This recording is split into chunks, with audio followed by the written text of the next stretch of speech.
أعوذ بالله من الشيطان الرجيم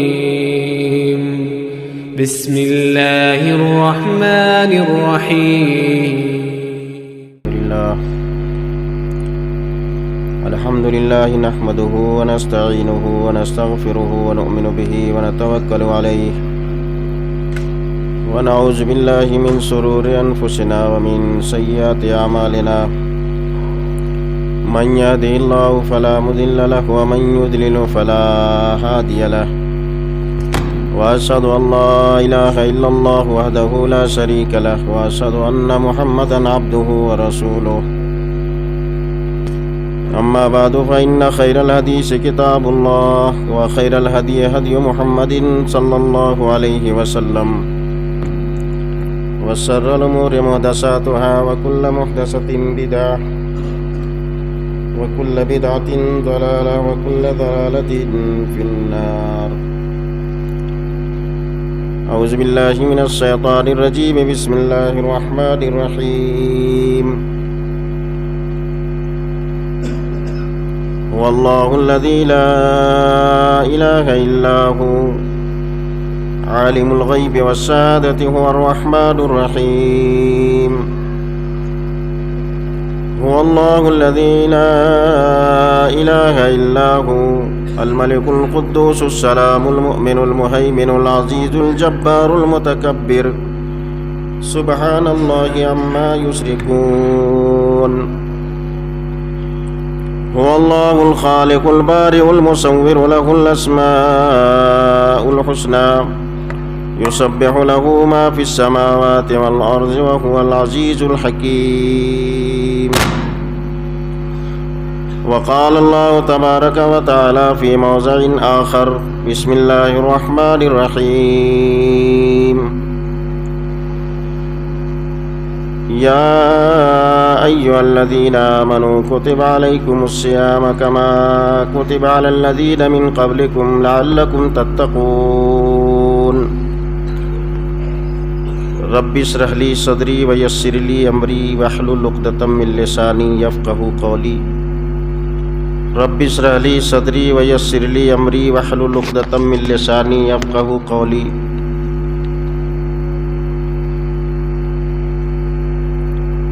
حاضرین جمعہ، خطبہ مسنونہ کے بعد آپ کے سامنے قرآن مقدس کی سورہ بقرہ کی ایک آیت کریمہ تلاوت کی گئی ہے. اسی آیت کی روشنی میں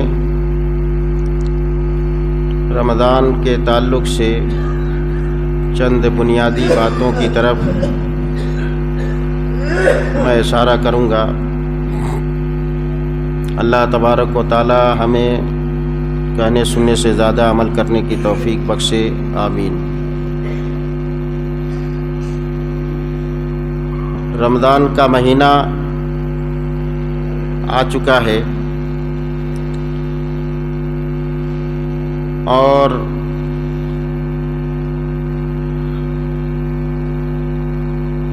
اس مہینے کا مطالبہ کیا ہے؟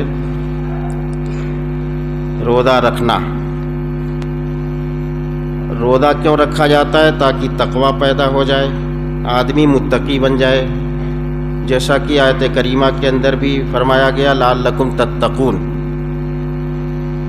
تقوی کا فائدہ کیا ہے؟ امام ترمذی رحمۃ اللہ علیہ نے ایک حدیث نقل فرمائی ہے جس کے راوی ہیں حضرت ابو ذر غفاری رضی اللہ تعالیٰ عنہ.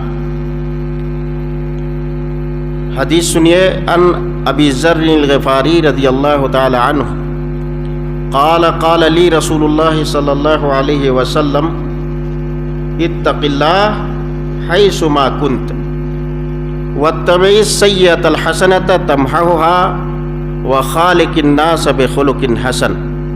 رواہ الترمذی فی کتاب البر والصلہ. امام ترمذی رحمۃ اللہ علیہ نے اس حدیث کو کتاب البر والصلہ کے اندر لے آئے ہیں اور راوی حضرت ابو ذر غفاری رضی اللہ تعالیٰ عنہ فرماتے ہیں اللہ کے رسول صلی اللہ علیہ وسلم نے مجھ سے فرمایا. حضرت ابو ذر غفاری رضی اللہ تعالیٰ عنہ کہتے ہیں کہ بطور خاص قال لی، یعنی مجھ سے فرمایا اللہ کے رسول صلی اللہ علیہ وسلم نے خاص طور سے، اتق اللہ، اللہ سے ڈرو، اللہ کا تقوی اختیار کرو، حیث ما کنت، جہاں کہیں بھی رہو، تم جہاں کہیں بھی رہو اللہ سے ڈرو، بازار میں ہو تو اللہ سے ڈرو، کاروبار میں ہو تو اللہ سے ڈرو، راستے میں چل رہے ہو تو اللہ سے ڈرو، کسی جھگڑے لڑائی کا معاملہ آ گیا ہے وہاں بھی اللہ سے ڈرو، خلوت میں ہو اللہ سے ڈرو، جلوت میں ہو اللہ سے ڈرو، دکان میں ہو لین دین کر رہے ہو تب بھی اللہ سے ڈرو، تجارت کر رہے ہو تب بھی اللہ سے ڈرو، اپنے مکان میں ہو تب بھی اللہ سے ڈرو، حیث ما کنت، کسی بھی گوشے میں ہو کسی بھی جگہ میں ہو اللہ کا تقوی اختیار کرو، اللہ کا ڈر تمہارے دل دماغ میں چھایا رہنا چاہیے۔ اب بتائیے جس آدمی کے دل و دماغ کے اندر اور اس کی پوری زندگی میں، زندگی کے ہر گوشے میں تقوی آ جائے تو اس کی حالت کیا ہوگی؟ اس کی حالت یہی ہوگی نا کہ وہ جب چلے گا تو بہت پھونک پھونک کر کے قدم رکھے گا، کہیں اللہ کی ناراضگی نہ ہو جائے، کہیں کوئی نافرمانی نہ ہو جائے، کہیں کوئی بگڑی بات نہ ہو جائے تو اللہ تبارک و تعالیٰ اس کی جو ہے نوٹس لے لے، تو اس کی زندگی گویا کہ بڑی محتاط گزرے گی اور بڑی مرتب ہو جائے گی، بڑی منظم زندگی ہو جائے گی۔ اور جس آدمی کی زندگی مرتب ہو جائے اور منظم ہو جائے تو اس سے بڑی سعادت کیا حاصل ہوگی اس کو؟ ورنہ آج لوگوں کی زندگی مرتب نہیں ہے، منظم نہیں ہے، بے ڈھنگی جیسے گزر رہی ہے، منمانی گزر رہی ہے۔ تو تقوی پیدا ہو جانے کا فائدہ یہ ہے کہ زندگی جو ہے دنیا کے اندر اس آدمی کی مرتب ہو جاتی ہے، منظم ہو جاتی ہے، بے ڈھنگی زندگی نہیں ہوتی، وہ اللہ کے احکامات اور رسول اللہ صلی اللہ علیہ وسلم کی تعلیمات کی روشنی میں پوری زندگی اس کی گزرتی۔ یہ تو زندگی میں دنیا کے اندر فائدہ ہوگا، آخرت میں پھر کیا ہوگا ایسے متقی آدمی کے لیے؟ اللہ تبارک و تعالیٰ نے سورہ مریم میں فرمایا، تِلْكَ الْجَنَّةُ الَّتِي نُورِثُ مِنْ عِبَادِنَا مَنْ كَانَ تَقِيًّا، فرمایا کہ ہم اپنی جنت کے وارث ان لوگوں کو بنائیں گے جو متقی بندہ ہوگا، جو ہمارا بندہ ہوگا متقی ہوگا، من کان تقیہ۔ تو جنت کی وراثت کس کو ملے گی؟ متقی کو ملے گی۔ اب وراثت دیکھیے، چھوٹا سا نقطہ غور کیجیے آپ، وراثت کیا ہوتی ہے؟ وراثت یہ مفت میں مل جاتی ہے، فری میں مل جاتی ہے۔ باپ کا کمایا سب کچھ پورا سرمایہ تھا، اس کی پوری جائیداد تھی اور وہ دنیا سے چلا گیا اور فری میں بیٹے کو مل گئی۔ بیٹے نے کچھ نہیں کیا تھا، باپ کی جائیداد تھی، اس کا بینک بیلنس تھا، اس تمام سامان تھے، مر گیا، فری میں بچے کو مل گئی، بیٹے کو مل گئی۔ تو وراثت اسی کو کہتے ہیں۔ تو جنت جو ہے اللہ تبارک تعالیٰ وارث بنائے گا، یعنی فری میں دے دے گا۔ کیسے؟ آدمی کی زندگی محدود ہے، 60 سال 70 سال 80 سال یہ محدود زندگی ہے، اور اس کا عمل بھی محدود ہے، لیکن اللہ تبارک و تعالیٰ اس کی زندگی میں کیے ہوئے محدود عمل کے بدلے ایسی زندگی اس کو عطا کر رہا ہے جو لامحدود ہے۔ جنت کی زندگی کوئی حد ہے اس کی؟ پوری زندگی جنت کی، اور جنت بھی لامحدود ہے۔ تو گویا کہ ایک محدود زندگی کے اندر محدود عمل کا صلہ اللہ تعالیٰ نے یہ دیا کہ اس کو لامحدود زندگی عطا کر دی۔ تو وراثت نہیں ہوئی، فری میں نہیں مل گئی۔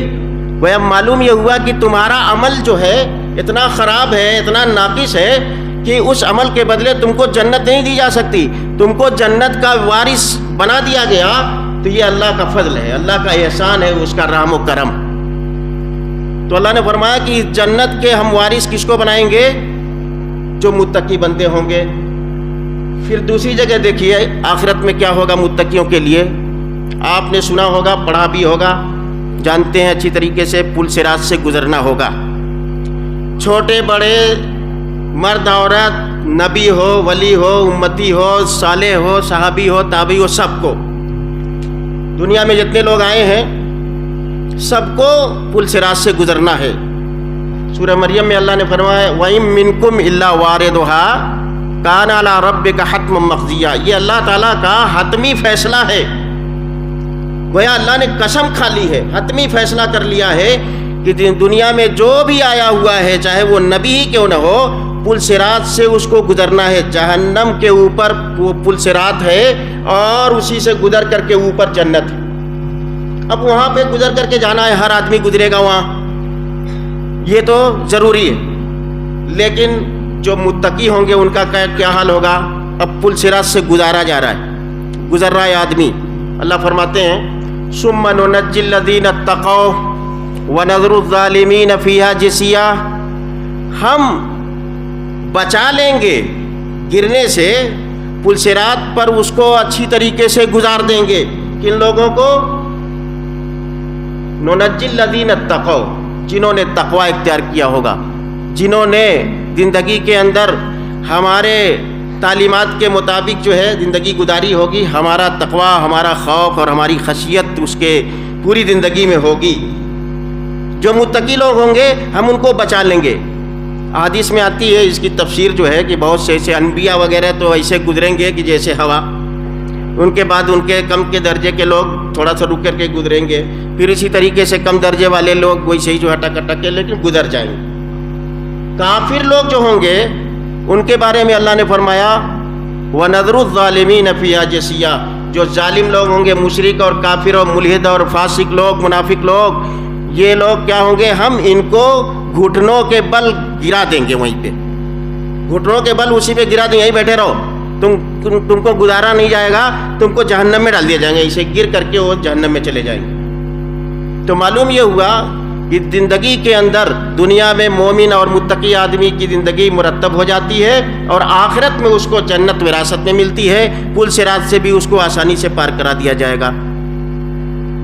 اور اسی تقوی کی زندگی کو ریہرسل کرنے کے لیے، اس کو مشق کرنے کے لیے یہ روزہ آیا ہوا ہے. یا ایھا الذین آمنوا کتب علیکم الصیام. اے ایمان والو، روزہ تمہارے اوپر فرض کر دیا گیا جیسا کہ تم سے پہلے والی امتوں پر بھی فرض کیا گیا تھا. یہ تمہارے اوپر خالی فرض نہیں کیا گیا ہے، تم سے پہلے والی تمام امتیں جتنی آئی تھی ہر نبی پر روزہ فرض تھا. کیوں؟ لعلکم تتقون، تاکہ تم لوگ جو ہے تقوی والے بن جاؤ. اب اس کے بعد آیت آ رہی ہے، دوسری آیت دیکھیے، شہر رمضان الذی انزل فیہ القرآن. رمضان کے مہینے میں قرآن نازل ہوا. تو قرآن بڑی مقدس اور بابرکت کتاب ہے، اللہ کی کتاب، آخری کتاب. یہ رمضان میں نازل ہوا قرآن تو اتنا بابرکت ہے یہ کہ دوسرے کو بابرکت بنا دیتا ہے. رمضان کے مہینے میں نازل ہو گیا تو رمضان بابرکت ہو گیا. 12 مہینے میں ایک ہی مہینہ آپ کو ملے گا جو بابرکت ہے. 11 مہینہ کے بارے میں آپ کو کہیں نہیں ملے گا کہ بابرکت ہے نا. قرآن میں کئی جگہ فرمایا گیا ھذا کتاب انزلناہ مبارک. یہ کتاب جو ہے، یہ قرآن، ہم نے اس کو مبارک بنا کر کے، برکت بنا کر کے ہم نے اس کو نازل کیا ہے. تو جہاں یہ نازل ہوا اس مہینے کو بابرکت بنا گیا. جس جگہ نازل ہوا وہ جگہ بابرکت ہو گئی، اور جس شخصیت پر نازل ہوا وہ شخصیت مقدس ہو گئی. اب اشارہ اس میں یہ ہے کہ اتنا بابرکت مہینہ ہے اور بابرکت کتاب کے نزول کا مہینہ ہے، تو ہونا کیا چاہیے؟ اللہ تعالیٰ کہنا چاہتا ہے کہ اتنا بابرکت مہینہ پا گئے ہو اور اس میں نازل ہونے والی کتاب بھی اس میں نازل کی گئی ہے، اس کو بھی پا گئے ہو، لہذا تم لوگ سالوں بھر تلاوت تو کرتے ہی ہو، رمضان کا بابرکت مہینہ جو ہے اس میں تلاوت کرو، خوب سے خوب تلاوت کرو، خوب زیادہ تلاوت کرو، اس کا ثواب ہم تم کو زیادہ دیں گے، مزید کر دیں گے اس کو. تو زیادہ سے زیادہ تلاوت کی جائے اس مہینے کے اندر. یہ شہر قرآن کا مہینہ ہے. اور پھر یہ کہ رمضان کا مہینہ جو ہے یہ پورا مہینہ بابرکت والا، اس کی راتیں بھی بابرکت اور اس کے دن بھی بابرکت، اس کا ہر لمحہ، ہر ساعت، ہر وقت برکت والا. یہاں تک کہ آدمی جو کھانا کھاتا ہے وہ بھی برکت، اس میں بھی برکت ہے. حدیث میں فرمایا گیا، حضرت انس رضی اللہ تعالیٰ عنہ کی حدیث ہے، امام مسلم نے کتاب الصیام میں اس کو نقل کیا ہے. حضرت انس فرماتے ہیں کہ اللہ کے رسول صلی اللہ علیہ وسلم نے فرمایا، کیا فرمایا؟ تسحروا فإن فی السحور برکۃ. سحری کھایا کرو کیوں؟ اس لیے کہ سحری کھانے میں برکت ہے، سحری کھایا کرو، سحری کھانے میں برکت ہے، اس میں اللہ نے برکت رکھی ہے۔ یہودی لوگ سحری نہیں کھاتے تھے، ان کی مخالفت ہو گئی۔ اور دوسرا جو کھانا ہے افطاری کا، تو افطاری میں خیر ہے، برکت کی جگہ ایک لفظ اور بولا جاتا ہے برکت کے ساتھ، خیر و برکت۔ تو خیر برکت جو ہو گئی سحری میں، اور خیر کہاں ہوئی؟ ایک حدیث ہے، امام بخاری رحمۃ اللہ علیہ نے اس کو روایت کیا، حضرت سہل بن سعد کی روایت ہے، فرماتے ہیں کہ قال النبی صلی اللہ علیہ وسلم لا یزال الناس بخیر ما عجل الفطر، یعنی لوگ برابر ہمیشہ خیریت میں رہیں گے، خیر پر رہیں گے، اچھائی پر رہیں گے، جب تک افطار کو جلدی کریں گے۔ یعنی افطاری میں جب تک جلدی کرتے رہیں گے لوگ خیریت میں رہیں گے۔ تو خیریت اسی میں ہے کہ افطاری میں جلدی کی جائے، اور خیریت نہیں ہوگی اس کی جو افطاری میں جلدی نہیں کرے گا۔ اب اس جملے پر آپ غور کیجئے، روزہ رکھنا اچھی بات ہے، نیک کام ہے، فرض ہے، بہت اچھا کام ہے، برکت والا کام ہے۔ اگر اس روزے کو اور تھوڑا سا ٹائم بڑھا دیا جائے، ٹائم بڑھا دیا جائے، یعنی یہ کہ حکم یہ ہے کہ جیسے سورج غروب ہو افطار کر لیا جائے۔ جلدی کرنے کا مطلب یہ نہیں ہے کہ سورج ابھی غروب نہیں ہوا اور کھانے بیٹھ گئے، سورج غروب ہو فوراً کھانا شروع کر دو، یہ ہے افطاری میں جلدی کرنا۔ لیکن روزہ چونکہ بہت اہم عبادت ہے، اور اگر 5 منٹ 10 منٹ اگر زیادہ ہو گیا، روزہ ہو گیا، تو روزے ہی سے تو ہیں، ثواب ہی میں تو ہیں، کیا حرج ہے؟ 10 منٹ زیادہ ہو گیا، افطاری نہیں کیا ہم نے، تو ثواب میں تو رہیں گے۔ لیکن نہیں، ما عجل الفطر کا مطلب یہ ہے کہ خیریت اسی میں ہے کہ جب تک جو ہے تم جلدی کرتے رہو گے خیریت میں رہو گے۔ اس کا مطلب کیا ہوا؟ مطلب یہ ہے کہ جیسے ہم دعا مانگتے ہیں نا، اہدنا الصراط المستقیم صراط الذین انعمت علیہم، اے اللہ ہم کو سیدھے راستے پر چلا، سیدھے راستے کی ہدایت فرما، ایسے لوگوں کی ہدایت، ایسے لوگوں کے راستے پر جو منعم علیہ ہیں، جن کے اوپر اللہ نے انعام و اکرام کیا ہے، اچھے لوگ، انبیاء لوگ، صحابہ اور صلحاء لوگوں کے راستے پر چلا، غیر المغضوب علیہم، ایسے لوگوں کے راستے پر نہیں جن کے اوپر تیرا غضب نازل ہوا ہے۔ مغضوب علیہم لوگ، مغضوب علیہم سے مراد یہودی ہیں، ولا الضالین، اور گمراہ لوگوں کا راستہ نہیں چاہیے ہم کو، یہ ولا الضالین سے مراد عیسائی۔ تو مغضوب علیہم جو یہودی تھے، یہ کیا کرتے تھے؟ یہ بھی روزہ رکھتے تھے، روزہ ان کے ہاں بھی تھا، روزہ رکھتے تھے، لیکن روزہ رکھ کر کے یہ افطار کب کرتے تھے؟ سورج غروب ہو جانے کے بعد رکے رہتے یہاں تک کہ اندھیرا ہو جاتا اور تارے نظر آنے لگتے تھے، تب جا کر کے افطار کرتے تھے۔ تارے نظر آنے لگتے تھے، یعنی اتنی جلدی کرتے تھے۔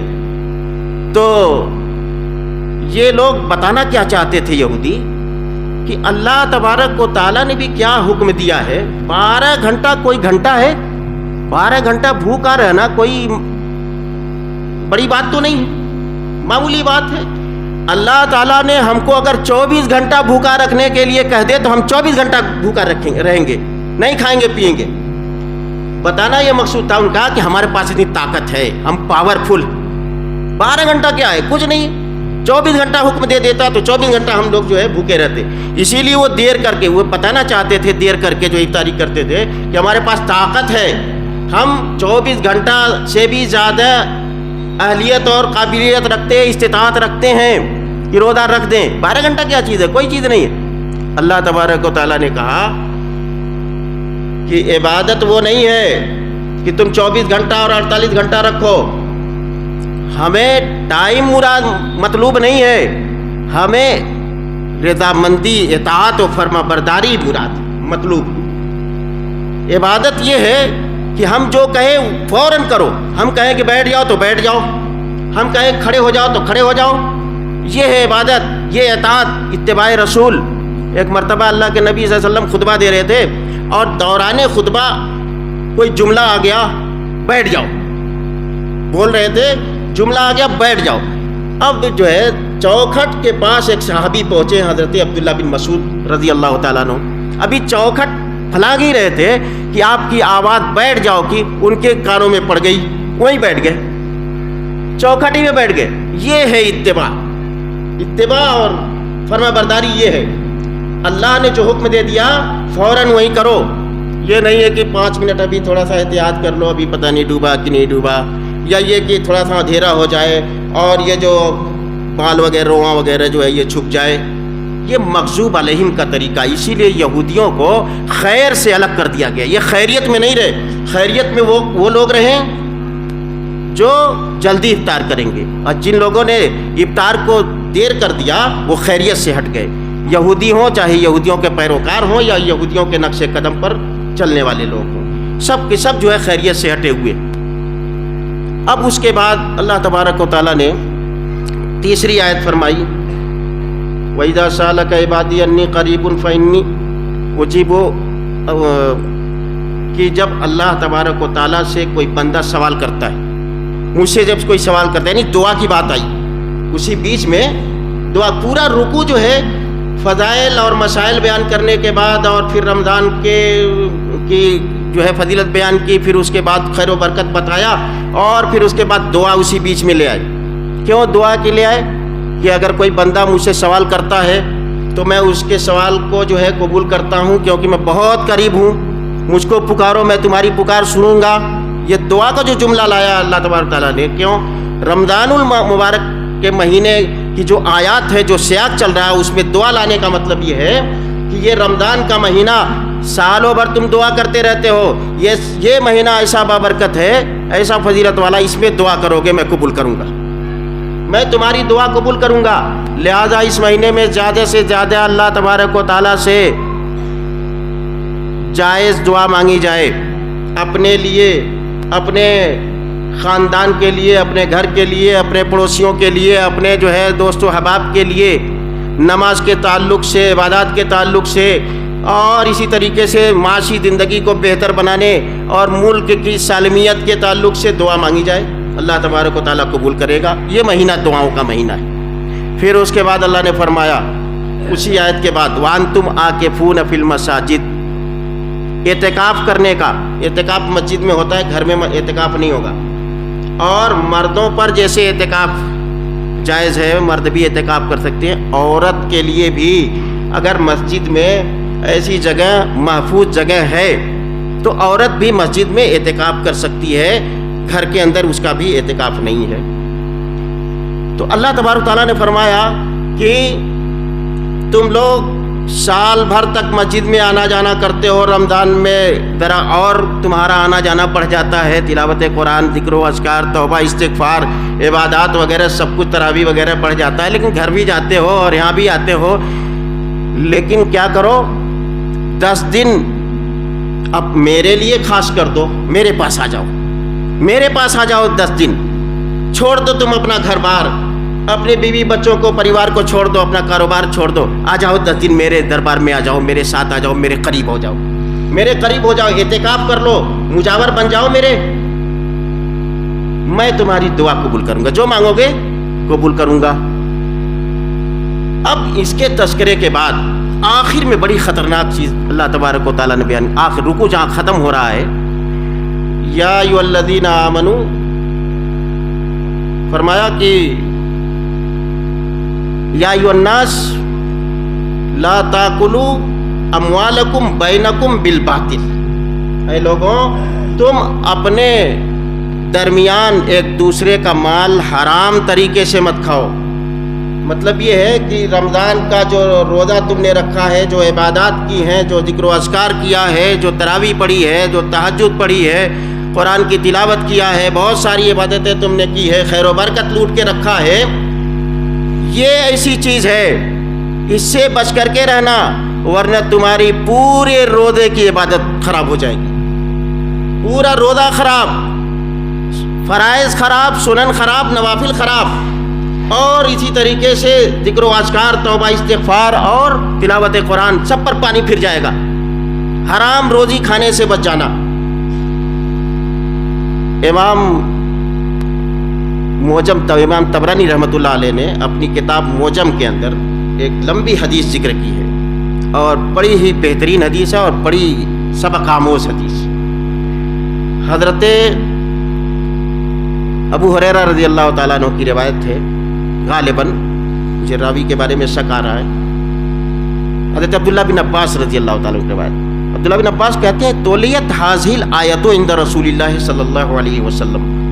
یہ آیت نبی اکرم صلی اللہ علیہ وسلم کے سامنے تلاوت کی گئی. کون سی آیت؟ سورہ بقرہ کی آیت ہے، یا ایھا الناس کلوا مما فی الارض حلالا طیبا ولا تتبعوا خطوات الشیطان انہ لکم عدو مبین. یہ آیت جو ہے کہ اے لوگوں، زمین میں اللہ تعالیٰ نے تمہارے لیے جو طیب مال تیار کیا ہے، طیب مال یعنی بہت ہی پیور مال تمہارے لیے تیار کیا ہے، جو روزی دیا ہے بالکل حلال اور طیب، اسی کو کھانا. کلوا مما فی الارض حلالا طیبا، حلال بھی ہے اور طیب بھی ہے. دیکھیے ایک چیز حلال ہوتی ہے، طیب نہیں ہوتی. مثال کے طور سے آپ نے مرغی حلال ہے نا، مرغی حلال ہے، اس کو آپ نے کھایا تو طیب بھی ہے حلال بھی ہے. لیکن اگر مرغی حلال ہونے کے باوجود لے کے چوری کر کے لے کے چلے آئے، کسی کی مرغی چوری کیا اور ذبح کر کے کھا گئے، تو حلال جانور کو آپ نے چوری کیا ہے تو طیب نہیں ہوگا. یہ اللہ نے فرمایا کلوا مما فی الارض حلالا طیبا، حلال جانور بھی ہو، حلال روزی ہو، طیب ہونا چاہیے. یہ آیت جب تلاوت کی گئی تو حضرت سعد بن وقاص رضی اللہ تعالیٰ عنہ موجود تھے، کھڑے ہو گئے. فقام سعد بن وقاص فقال، کھڑے ہو کر کے کہنے لگے یا رسول اللہ ادعو اللہ ان یجعلنی مستجاب الدعوہ. فرمایا اللہ کے رسول صلی اللہ علیہ وسلم آپ میرے لیے یہ دعا کر دیں اللہ تبارک و تعالیٰ سے کہ اللہ تعالیٰ مجھے مستجاب الدعوات بنا دے، میں جو دعا کروں فوراً قبول ہو جائے. تو نبی اکرم صلی اللہ علیہ وسلم نے کیا کہا کہ دیکھو یہ تم کو کرنا پڑے گا، یہ میں نہیں کروں گا، یہ تم کو کرنا پڑے گا. کیا؟ آپ نے فرمایا دیکھو اطب مطعمک تکن مستجاب الدعوہ. سب سے پہلے اپنا کھانا جو ہے، جو تم کھا رہے ہو نا، اس روزی کو، اس روزی روٹی کو کیا کرو؟ طیب بنا لو، حلال بنا لو، طیب بنا لو. حرام کا ایک لقمہ بھی تمہارے منہ میں نہ جائے، تم مستجاب الدعوہ ہو جاؤ گے، تمہاری دعا قبول ہو جائے گی، جو بھی دعا کرو گے سب قبول ہو جائے گی. حضرت سعد بن وقاص رضی اللہ تعالیٰ عنہ کے بارے میں آتا ہے کہ جب انہوں نے اللہ کے رسول صلی اللہ علیہ وسلم کا یہ فرمان سنا، اس دن سے تہیہ کر لیا، جب بھی کھانا کھاتے تھے یا کہیں بھی اگر ان کو دعوت ہوتی تھی کھاتے تھے تو بڑی تحقیق کے ساتھ کہ کہیں اس کے اندر ذرہ برابر حرام کا مال تو نہیں ملا ہے. اور جو دعا کرتے تھے اللہ تعالیٰ ان کی دعا رد نہیں کرتا تھا، قبول ہو جاتی تھی. بہت سی دعاؤں کا ذکر ہے اور سب قبول ہو گئی.